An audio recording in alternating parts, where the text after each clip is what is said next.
एक फोटो ले लेते इधर देखिए। मुस्लिम पर्सनल लॉ बोर्ड और जमात इस्लामी की तरफ से मुनक़िद की गई है। और न सिर्फ ये कि सिर्फ इस प्रेस कॉन्फ्रेंस में हम लोग इस एक्ट के खिलाफ मजम्मत करना और इसको कंडेम करना सिर्फ यही मकसद नहीं है, बल्कि हम ये भी बताना चाहते हैं कि आइंदा दिनों के अंदर मुस्लिम पर्सनल लॉ बोर्ड की तरफ से पूरी नेशनल लेवल पर इसके खिलाफ इस बिल को वापस लेने के लिए मुसलमानों की तरफ से, मुस्लिम पर्सनल लॉ बोर्ड की तरफ से, सिर्फ मुसलमानों की तरफ से नहीं है बल्कि इस हमारे साथ हमारे जितने हिंदू भाई हैं, सिख भाई हैं, क्रिश्चियन भाई हैं, ये लोग भी इस पर के खिलाफ जो है हमारा साथ देंगे। और हम पूरी कोशिश करेंगे आखिरी हद तक, जैसा कि हमारे मोहतरम जियाउद्दीन नैयर साहब ने भी कहा और दीगर हमारे भाइयों ने भी कहा कि इस बिल को वापस लेने तक मुसलमान चैन से नहीं बैठेंगे और हम मुसलसल अपने आईनी, दस्तूरी, कानूनी और जमहूरी हुकूक की बहाली के लिए जिद्दोजहद करेंगे। हम एहतजाज करेंगे, जलसे करेंगे, जुलूस निकालेंगे, रैलीज करेंगे, धरने देंगे और मुख्तलिफ जो है असेंबलीज के अंदर, जो असेंबलीज समझिए कि कॉन्स्टिट्यूशन पर यकीन रखती है, मुल्क की दीगर जो रियासतें हैं वो तमिलनाडु को सामने रखते हुए अपनी असेंबलियों में उसके खिलाफ करारदाद पेश करें और फिर हम इस बात का पूरा मुकम्मल जो है दबाव डालेंगे कि ये बिल मरकजी हुकूमत जो मुस्लिम मुखालिफ जो कानून है ये वापस ले। इस वापस लेने तक हम चैन से बैठने वाले नहीं हैं, क्योंकि मसला सिर्फ वक्फ एक्ट का नहीं है, बल्कि धीरे धीरे इस तरह इस मुल्क के अंदर जो कॉन्स्टिट्यूशनल राइट्स हैं मुसलमानों को नहीं, बल्कि ये मसला सिर्फ मुस्लिम्स का नहीं है बल्कि इस मुल्क के पूरे अवाम का है। ये हिंदू एंडाउनमेंट एक्ट के अंदर भी तब्दीली करेंगे, हिंदुओं के जो मुख्तलिफ ट्रस्ट हैं, मंदिरों के जो ट्रस्ट हैं उसके अंदर जो सोना है, मुख्तलिफ जो चीजें हैं उसको भी हड़पने भी ऑलरेडी यूपी के अंदर बहुत से जो मठ्स वगैरह को हुकूमत अपने कंट्रोल में लेकर उसमें की जो दौलत है वो अपने हाथ में ले रही है, मिसमैनेजमेंट करेगी। ये मुल्क के तकरीबन, ये किसी सिर्फ मुसलमानों के नहीं है बल्कि इस पूरे मुल्क के अवाम के दुश्मन है। अभी देखिए ये वक्त एक्ट के नाम पे मुसलमान लोग एहतजाज कर रहे हैं, अभी 50 रुपीज सिलेंडर, गैस सिलेंडर का प्राइसेस बढ़ा दिया गया है। तो ये डाइवर्जन की टैक्टिस है, ये मिसमैनेजमेंट, इस मुल्क को जिस तरीके से वो लोग तबाह कर रहे हैं, उस तबाह करने के लिए मुसलमानों की तरफ पूरी चीजें डाइवर्ट करते हुए वो इस मुल्क के अवाम को धोखा दे रहे हैं। जबकि क्रूड ऑयल प्राइसेस पूरे इंटरनेशनल लेवल पर प्राइसेस गिर रहे हैं और यहां पर पेट्रोल के प्राइसेस बढ़ाए रहे हैं। तो इस तरह इस मुल्क के अवाम को लूटने की, धोखा देने की साजिश ये वक्फ के एक्ट में की जा रही है। इस तरह के मुख्तलिफ मुसलमानों के खिलाफ कवानीन बनाकर मुल्क के आम अवाम को धोखा दिया जा रहा है। तो मुस्लिम personal law board, Jamaat Islami और दीगर जितनी मुस्लिम जमातें, तंजीमें, इदारे हैं, सिर्फ मुसलमान ही नहीं, हम ये बार बार हम इस बात को रिपीट करते हैं कि इस एक्ट के खिलाफ सबसे ज्यादा पार्लियामेंट के अंदर बहस करने वालों में हमारे नॉन मुस्लिम जितने एमपीज हैं उन्होंने इसके खिलाफ लड़ा है। उन्होंने बताया है, मुल्क के अवाम को एजुकेट करने की कोशिश की है कि ये सिर्फ हमारे मुस्लिम भाइयों का मसला नहीं है बल्कि इस पूरे पूरे कॉन्स्टिट्यूशन का मसला है, डेमोक्रेसी का मसला है, इस मुल्क के फ्यूचर का मसला है।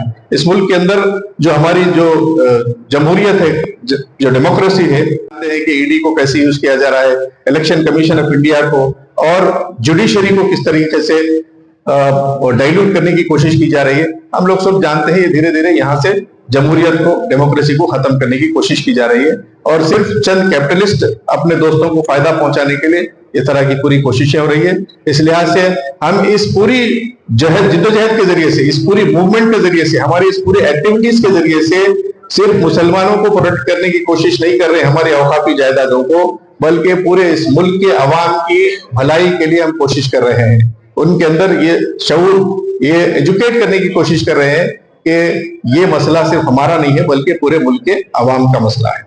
और दूसरा एक गलतफहमी है कि वक्फ जायदादें तो प्रॉपर्टीज समझते हैं कि कोई प्रॉपर्टीज है, लैंड प्रॉपर्टीज है, ऐसा नहीं है। वक्फ के अंदर जो जायदादें हैं वो मस्जिद है, खबरस्तान है, दरगाह है, ऐसी सब चीजें हैं। क्या कोई चाहता है कि भाई मंदिर के अंदर 22 मेंबर्स, वक्फ के अंदर जो मेंबर्स हैं उसके अंदर 12 हिंदू मेंबर रहेंगे? क्या आप लोग सब, कोई हमारे मुल्क के अंदर कोई ये चाहता है कि तिरुपति तिरुमला देवस्थानम के अंदर 50%, मोर देन 50% मुस्लिम्स अगर मेंबर हो, कोई एक्सेप्ट कर सकता है मैनेजमेंट के लिए? कोई कर सकता है? या कोई जो है आप क्रिश्चियंस का कोई अगर जो है चर्च है, कोई उनका जो है इदारा है, उसके अंदर वो नॉन क्रिश्चियंस को अगर 50, मोर देन 50% अगर आप, और फिर उसके अंदर वो भी डिसाइड करेंगे कि आउट ऑफ द मुस्लिम्स जो है उसके अंदर 50% वुमेन हो। हमारे पास क्या कोई एक्सेप्ट दूसरे कोई मजहब के अंदर कोई ऐसे इदारों के अंदर इस तरह का कोई कानून है नहीं है। तो हम सब जानते हैं कि भाजपा कोई मुसलमानों का भला नहीं, सिर्फ मुसलमानों के नहीं बल्कि इस पूरे मुल्क के अवाम का कोई भला करने वाली नहीं है। तो इस लिहाज से हम ये समझते हैं कि जो समझदार जो तबका है, आप लोग खुद जो जर्नलिज्म से जर्नलिस्ट जो लोग हैं वो मीडिया से ताल्लुक रखने वाले हैं, ये इस मसले को हाईलाइट करेंगे, उसकी रियलिटी आप आवाम के सामने लाने की कोशिश करेंगे।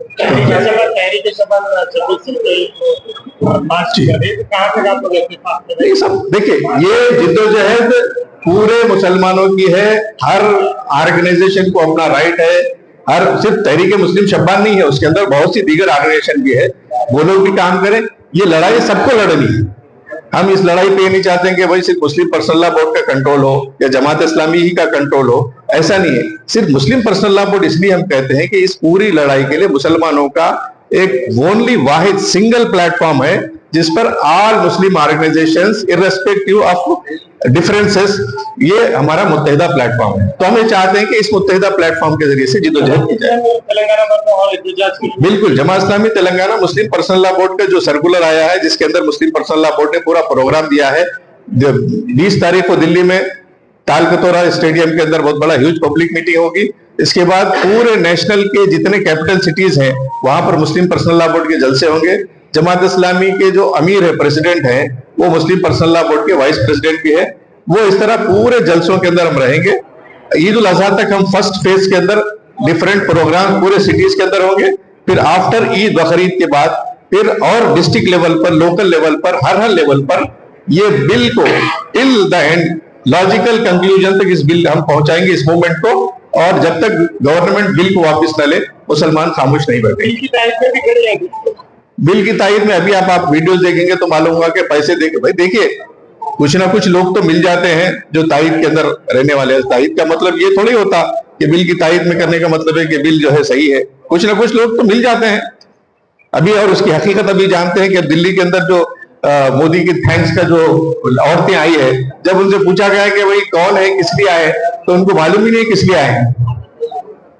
तो पैसे देकर तो बहुत से लोगों को लाया जा सकता है। ठीक है, उनकी गलतफहमियां भी दूर करेंगे। कुछ लोगों को गलतफहमियां हो सकती है, देखिए ये डेमोक्रेसी है। शोएब साहब और डाइस पर बैठे हुए अस्सलाम वालेकुम।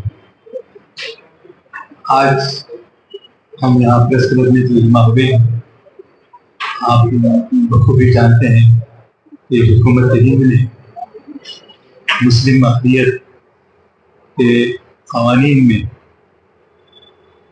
गैर कानूनी तौर पर इसको मंजूर कर रही है। और इस हुकूमत के साथ आपके आंध्र प्रदेश के वज़ीर आला और नीतीश कुमार साहब सेंटर से ये लोग मरकजी हुकूमत का साथ दे रहे हैं, लेकिन ये सरासर बगैर मुसलमानों की तारीफ हासिल किए हुए आगे नहीं बढ़ा जा सकता। बहुत ही अफसोस की बात है कि हमने पूरी कोशिश की कि आप इसमें अच्छी तरह जो है इफ़हाम और तफ़हीम करते हुए हम इस बात को साबित करें कि जो क़वानीन को बदलने की जो कोशिश की जा रही है, इसके लिए मुसलमान हिंद जो है बहुत ही बेचैन, और उसको बिल्कुल हम आखिर तक मुस्लिम पर्सनल लॉ बोर्ड हो या जमात इस्लामी हो या तामीर मिल्लत हो या और जो जितने भी यहाँ तंजीमें हैं, सभी मुत्तफ़क़ा तौर पर इस बात का कायल हैं कि जो क़वानीन पेश किए गए गुज़िश्ता हफ्ते बिल्कुल नाक़ाबिल कबूल। हमने बड़ी कोशिश की कि इत्तेहाद और इत्तेफ़ाक़ के जरिए अवाम उन्नास में इस तहरीक को चलाया जाए, लेकिन अफसोस सद अफसोस जो हम तकरीबन 100 साल से इस मुल्क में हिंदू मुस्लिम इत्तेहाद के साथ रहते हैं और आइंदा रहना चाहते हैं। और ये उनके आबा व अजदाद का मुल्क है, उनका मुल्क है, आने वाली नस्ल का मुल्क है और उसकी हिफाजत करना हमारी अहम जिम्मेदारी। मैं बहुत ज्यादा आपका वक्त के बगैर ये कहना चाहूँगा कि हुकूमत को मुतहर्रिक करने में और इस